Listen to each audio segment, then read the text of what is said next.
Good Monday morning. Born Again to Live is back. They can't cancel us, Eric. They haven't tried yet, but of course we do have to pay our year-end bills here soon, so I don't know.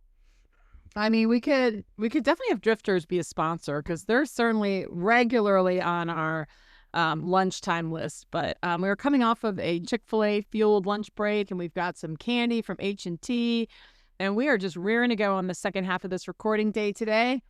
I don't know about you, Eric, but I'm kind of excited about our new thing today. Yeah, we're going to try something a little different. I'll say that with trepidation, I guess. It's the word to use.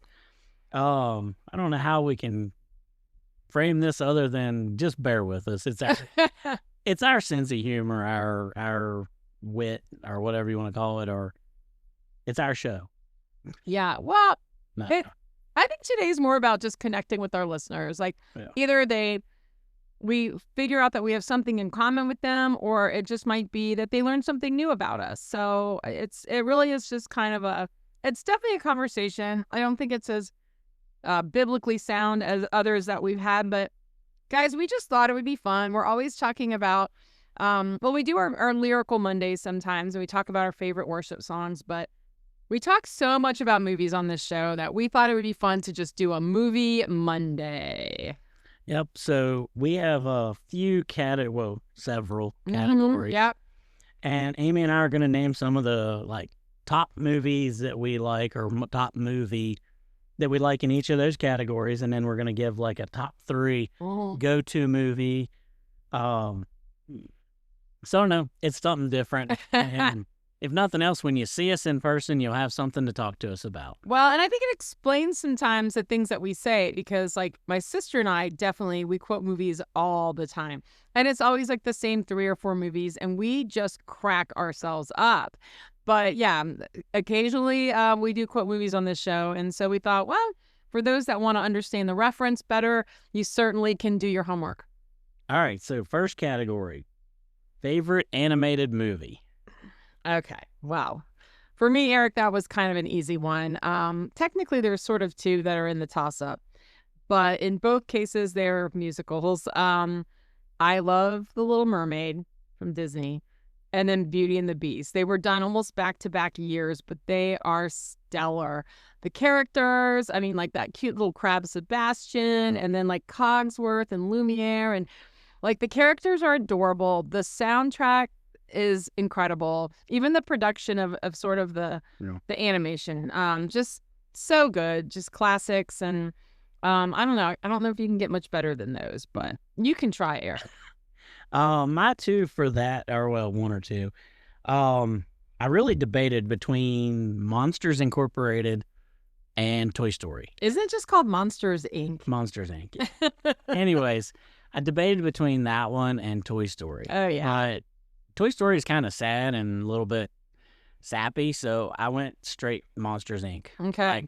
I just like that movie. I don't know. It's funny. Are you saying you don't like sappy things, Eric? Well, no, I do. But if I'm going for an animated movie, I don't want to have tearjerker. I want laughter. I want that fun. So for me, it's Monsters Inc. Okay. But yeah, Toy Story is a solid choice. That's a good one too. Which one?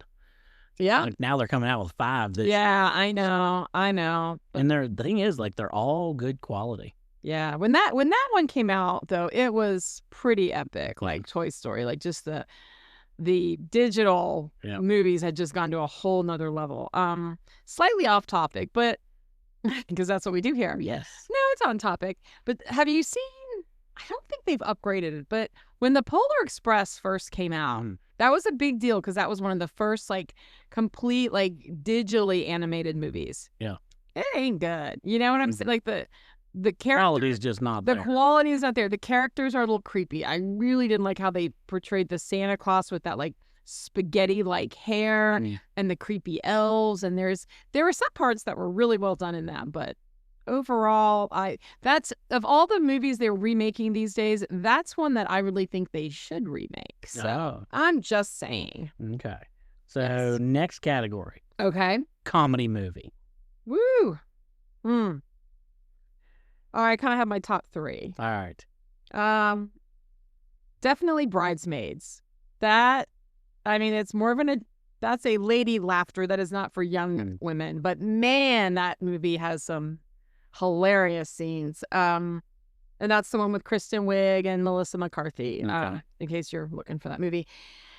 It is a gut buster. Just scene after scene after scene is funny. And unlike sometimes a lot of comedies do have their sadder points, yeah, maybe there's a slight dip in the laughter, but overall it's just one gag after another. I love that movie.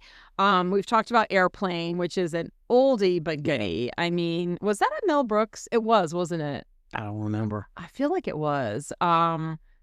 It's just a ridiculous movie, but yeah, some of the lines in that movie they will live on for infamy. Yeah, and if this generation needs to watch that movie just so they can pick them up too. Yeah, and like one of the pilots in that movie, he's constantly under a ton of stress, and then he's always saying things like, "I picked the wrong day to stop sniffing glue," and I picked the wrong day to stop gambling and drinking, and anyway, he's but yeah, I think that was Lloyd Bridges, I think, that played that part. But and it has Kareem Abdul-Jabbar is in that movie. Yeah. And actually, is O.J. Simpson in that movie? Yeah, I think so. I think he might be. But anyway, a lot of people in it is such a ridiculous movie, but it's so funny. Airplane. And then another one is kind of a deep B-side cut, but it's called Big Business, and this is also from probably the mid-'80s. You can tell by the music. But it's got Bette Midler and Lily Tomlin playing identical twins from completely different parts of the world. One is in New York City. The one set of twins grew up in New York City, and then the other one grew up in this fictitious place called Jupiter Hollow, but it's in West Virginia. But as the story goes, when mom was getting ready to give birth, they go to this hospital in the middle of nowhere because they're driving through and they're like Studebaker or whatever in the 50s. They go to this little hospital in the middle of West Virginia. Well, they say, "Sorry, sir, this is for company employees only." So she couldn't deliver her baby there. So in order to get his wife to be able to have her kids in that hospital, because there was nowhere else to go, he ends up buying the company. So that's what brings us to this other, and then of course hilarity ensues. The girls get separated at birth. So, you've got one Bette Midler going to the city and one staying in Jupiter Hollow, as well as the other characters. So it is just, I think it's sweet. It's silly. It's funny. It's a good quotable movie. And yeah, I give it, I mean, it's a lesser known one, but I give it high props. All right. My comedy is, I'm going to have to go with Christmas Vacation. Couldn't get away from it. It's one of those, I laugh every time, no matter what. Mm-hmm. And I'm gonna put Bruce Almighty right there. And right. That scene with the movie where he's in the studio typing out the thing, and Evan Baxter's making those weird sounds and stuff. Yeah, that scene. No matter what, I can laugh every time. First time I think I saw it, I laughed so hard I literally was like hurting my sides. So, all right, let's go with romance movie. I mean, I feel like we kind of agreed on this one a little bit, but I'm going to go with a different one. Okay.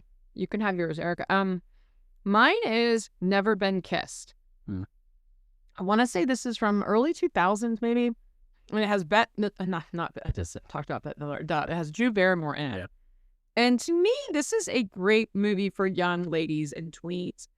Unlike a lot of romance movies that might get a little inappropriate, or they're just older people, Never Been Kissed takes place in high school. And unlike Mean Girls and some of these other high school movies, there is just this movie definitely stays very clean. No foul language or anything like that.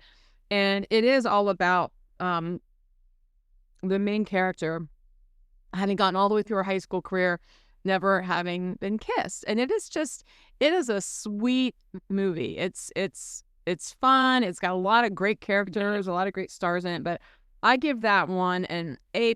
It's the perfect slumber party, girls' night kind of thing to do. I'd like to actually watch it with the girls at Big Blue sometime. So Amy and I were talking on our drive to go get food, and we were talking, and we both said the same one. We said The Notebook would probably be, but that's a typical answer. So I went with the other one that I told you, Sweet Home Alabama. Right. Because I don't know why, but I like that movie. I thought it was pretty good. If you haven't seen it, it's good. It's clean. It's not. Yeah, it wasn't too over the top in the romance category. But to your point, Eric, you were saying It's got some funny stuff too. So Yeah. that's why I like it. Isn't that where that line comes from? You got a baby in a bar, wasn't it? Yeah, that movie? yeah. We quote that one all the time. But no, like I think the sweetness of this romance is the guy has been in love with this, the main Yep. character Reese Witherspoon pretty much his whole life, and he has done everything he can to kind of just make himself the kind of guy that she would want to fall in love with. Yep. And then, spoiler alert. It's a happy ending movie. Indeed, that's why it's called a romance. Yep. All right. So next category is a mystery type movie. Okay. I got two favorites here. One is definitely Ocean's 11. I love the intricacy of that movie. Boy, do they pull off the biggest casino heist in history. It has an all-star cast. You've got Brad Pitt, you've got George Clooney, you've got is it Mos Def in there? Like, you've got some great characters. And then my other one is similar to it, but it's The Italian Job. Oh yeah, I was just thinking about that one. I mean, it's got Mark Wahlberg in it, so That's a good movie. yeah, that one is action-packed as well, but there's a lot of thinking to what they were able to pull off. So love those types of movies. All right, so I guess I'm gonna pick one it's actually kind of a scary movie, but it's called Identity. Mm-hmm. I was telling Amy, and Amy's like, "Oh, I gotta watch that movie." She's never seen it, but it's this. I don't even know how to explain it. It's just an absolute mystery. This guy with multiple personalities is a serial killer. Gets hypnotized, and the scene is in this hotel where they start to try to pick out which one of the personalities is the killer or get rid of the killer.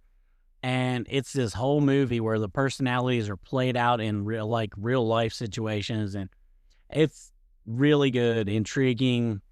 Does have some scary to it, so probably not it's not a PG-13 type movie. But then I'm gonna throw in, since she didn't use it, that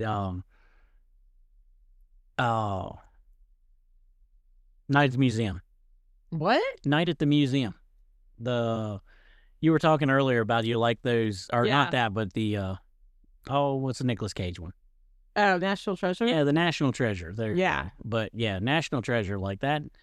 Those are really good, like Yeah, mystery movies. Yeah, that's definitely. The thinking way. Definitely. All right, holiday movie.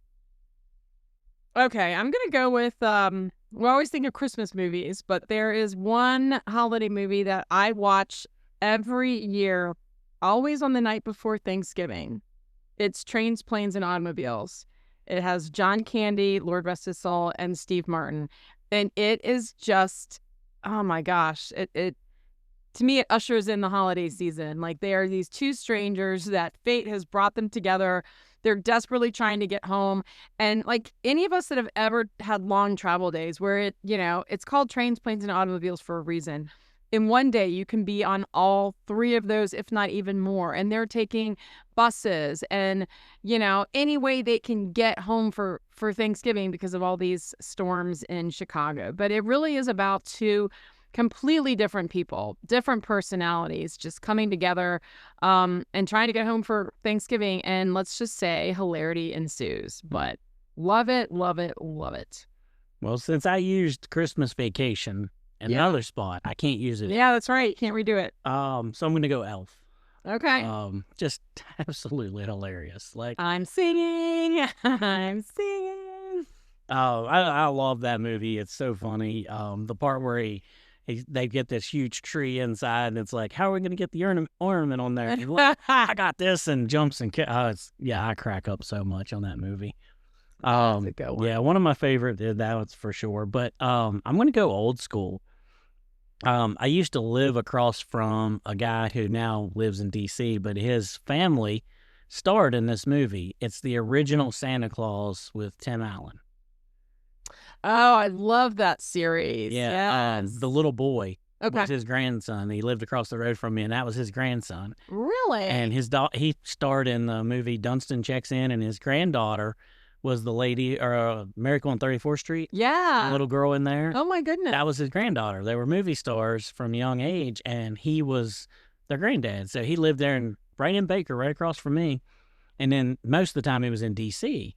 as a judge and lawyer down there. So it's pretty cool. Like I knew that guy, and oh my gosh, I was like, yeah, that's always one of my favorite. But Santa Claus was a really good movie. Really well. Actually, my favorite one is the second one. And it's because, and it's interesting because the little boy in there, when they made the first one, he was only like what 8 or, and then in the second one, 5-6 years had gone by physically, and so this kid was now 14 years old, and like in high school or whatever. But it was the perfect sequel, even though it was made 6-7 years later. It just perfectly tracked with the whole storyline. And in the Santa Claus 2, do you remember why it was the Santa Claus 2?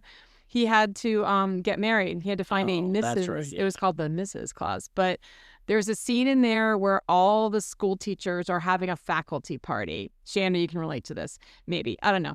They're having this faculty party, and it is a snoozer, and everyone's just looks miserable. And then Santa comes out, the Tim Allen character, and gives them all these like toys from when they were kids. And then like you cut to the scene and you're looking around this gym and they're all just so happy and joyful, and they're playing like Rock'em Sock'em Robots and Mousetrap and baking in their Holly Hobby oven. And it's just, oh my gosh, that scene just kind of makes me laugh and cry all at once. It's my favorite part about that movie. But that's a good one, Eric. Good job. A+. All right. Favorite Western? A favorite Western? Yeah, come on. Got one? I mean, I'm a girl, Eric. Do I look like I do? Or Westerns? a cowboy type movie or something like that? I had to include this one because it's, I mean, I feel like back in the day I liked Young Guns, but it was mainly because it had like Emilio Estevez and was Charlie Sheen in that one? I know. Also Kiefer Sutherland. So it was just kind of this all-star cast. So I probably liked that one back in the day, but that's about all I got. I'm going with True Grit. Okay. John Wayne. You got to have John Wayne in this. Pretty good dude. I have to confess, I've never seen that movie. We won't hold it against you. I know. There's a lot of movies I'm kind of ashamed to say I've never seen, but whatever. All right. Well, there's a scene in there where he takes the reins in his mouth and charges into all guns blazing. It's okay. Favorite true story type movie? Okay, so for this one, I've always liked this movie. It could hit so many different categories for me, but it is called The Rookie, and it has Dennis Quaid in it. And it's a true story about a high school baseball coach. And I guess he played in college a little bit, and then he got injured. And so he kind of was like, all right, my baseball career's over, right? He's coaching these kids, and they are the ones that encourage him. They're like, dude, you can throw, like, the one kid that's the catcher on the team says, I have to go home every night and ice my wrists and my hands when you're throwing to me, because that's how hard, you're tossing these balls just in practice. And so his whole team gets around him, inspires him to try out for a professional team. And then, obviously it wouldn't be a movie for no reason. He is an MLB player, but like, I guess the irony of the word being the rookie is he was already in his mid-30s when they recruited him to basically be the pinch hitter, right? Or relief pitcher. The relief pitcher. Yeah. And so, and I don't think this guy had a really long career, but like he got his moment to shine. And it is that reminder to me that, it's never too late to kind of like, if you really believe in those goals. And then what I also loved is in the very beginning of the movie, it showed these nuns. Like, do you remember? Oh, yeah. They were like sprinkling like little rose petals or something, and they were praying over the place where that stadium, I think, finally, where his baseball field was. Yeah, his baseball field was or something. So there was kind of this really beautiful a faith tie into that story. But that's a great movie. It's definitely like a PG or G. Yeah, it's a very clean movie. It's a great one. Mine for this one's going to be the American Underdog story. Kurt Warner. Christian movie, but I'm telling you, like, one of the best stories you're ever going to see. Yeah. The man, I mean, he just fought through so many negative moments in life to be like, I'm going to succeed. I know I got it. So yeah, I was born to do this, and this is what I'm going to do. And he did. So Yeah. I love that movie. I watched it not long ago. It's one of them, like, just put it on and watch it. It's good. We took the kids at Big Blue to see that when it came out. I think it was a couple years ago, but yeah, we all watched it together. And the thing I loved about that movie is he had greatness kind of set in his mind, but then he had the humility to do what he needed to do. Yeah. And like he still had to put bread on the table. He was married. He had children at this point. And I remember he played arena football, and that was kind of looked down upon as like, oh gosh, like that's where I think it even said in the movie, like that was sort of where your drain starts swirling down, right? Like you're kind of on the outside of that toilet bowl, getting ready to be flushed out. And yet for him, that time as an arena football player, it caused him to be so fast on his feet and just quick thinking and not, just not giving. He just had to pass it and get that ball out of there. And that just is what made him such a great quarterback. So. Well, I love that every part of his life in that movie led him to where he was going to be. Yeah. Like his drive, his determination, every level, he just continued to improve and to get where he wanted to get. Yeah. All right. We're getting long on time, so let's go top Christian movie. I mean, I gotta admit, Eric, I haven't seen a ton of them, and the ones I've seen have all been good, but like ones that have been like super stellar. I mean, I definitely did enjoy the God's Not Dead movie. I thought that one was. And again, I remember seeing with a bunch of kids in the theater, and I loved how at the end of the movie you were to text everybody in your phone, and there was just so much excitement wrapped up in that movie. Yeah. So and again, I don't have a lot of experience in this category. Really good one. I like that one. Mine's Facing the Giants, the football movie. That scene where the dude carries the other guy on his back for 100 yards is epic, and if you want a motivational type speech, just watch that section. It's amazing. And one that came out we went and watched last year with Big Blue Kids was The Forge. Okay. And I really like that one. All right, so to wrap up here close, and then we got a couple scriptures, but top 3 go-to movies. Okay, so these are the ones that, like, if they're on, you just stop what you're doing and watch them. Yeah, absolutely. If you're flipping through the guides, you say, oh, it's on, I'm going to watch it. Exactly. Even though you've seen it 100 times. Now, you did use one of my all-time favorites, which is National Treasure. And there's a story about me working one day. It was on the TV, and I was working these people's houses, painting a bedroom, right? The movie came on, and I stopped what I was doing. I laid on the bed covered in drop cloth because I was painting, and I watched that entire movie. I have a friend, Jason, that laughs about that to this day. I'm pretty sure I even raided the kitchen for like a juice box and a pack of crackers. But yeah, I watched the whole movie, and then I got back to work. But Amy getting paid by the hour to watch movies. I mean, and I was paid by the project. So yes, I was not time thieving. But yeah, that's how much I love National Treasure. Second, just go to is Grease. I love that movie with a passion. The first time I saw it, I was a kid at the Stevens City Drive-In with, I think my parents were there and everything. And yes, I get that Grease is not exactly a young kids movie, but what I took away from that was just the pageantry, the dancing, the costumes. And, when I got to college and none of my friends had seen it, I was appalled. And I remember making all of my friends watch Grease. So yeah, all-time favorite. And then I would say there's a third, the third one is a tie between Bridget Jones' Diary and The Holiday. And both of them are set in or partially in England, which maybe is where I get my British accent for being an English judge. So, but yeah, both of those are definitely solid chick flicks, but so good. All right. My top 3, everybody should know number 1, Forrest Gump. Yeah. I don't care when or where, I will watch that movie. I love it. That's all I got to say about that. That's all I got to say about that. Shawshank Redemption. I don't know why, but I can pick it up any point in the movie and just watch it. It's so good. And the story is so compelling that even if you know what's going to happen, you're still watching with intent of like, oh man, is he going to get out? Yeah. What's going to happen next? Like, it's really good. And then my last one, it's my personality, Shrek. Yeah. I mean, I can watch Shrek, and we went and watched a musical Shrek the other in Kempton. It was really good. Nice. But that just, I love it. The line where he says, like, that's a nice rock. I like that rock.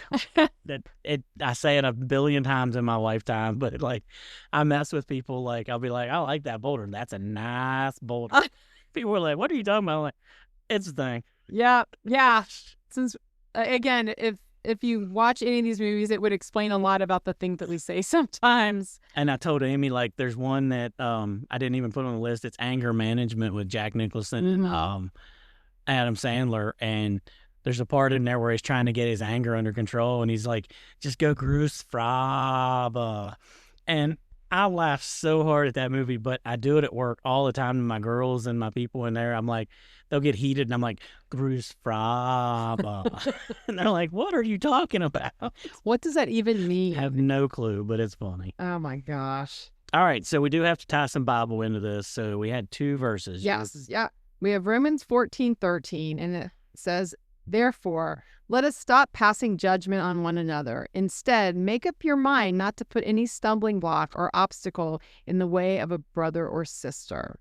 So the thought on this is to consider how a movie might affect your own heart. Yeah. And whether or not it could be a stumbling block to other believers, especially those struggling with a certain issue. So as much as we love these movies, we are secure enough in where we're at with God that we don't allow those movies to define who we are with God. Right. And so we can watch these movies and laugh or cry or whatever and not have it affect our relationship with God. It's just entertainment. Right. Yeah. And we're not out to pick a fight with anybody, you know, like sometimes a joke is just a joke. Yeah. You do not need to read more into it than that. And sarcasm, or even just, you know, like in dark comedies, some people can take huge offense to them when somebody gets shot and dies. It's like, no, it's supposed to be funny. Like, it doesn't make me a bad person because I'm laughing that the bad guy got mowed over by like a cow or something. That's just what they're all about.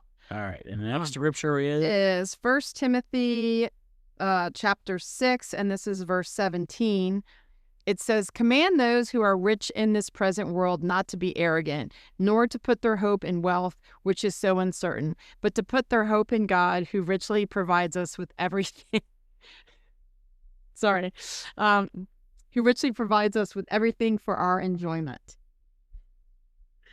All right. So the reason that one is just that it's not wrong to enjoy this life, but it's where you put your hope. It's where you put your life. We enjoy movies. I sit down with Kipton all the time and I watch movies and shows and stuff, but that's not where my hope is. That's not where my future lies. It's not in those movies. I know as good as they are, they're not as good as God. So yeah, you may think, tune in, why in the world are they talking for 30 minutes about movies? Well, because we wanted to. And we thought it would be fun. It gives a little insight to who we are and what we are.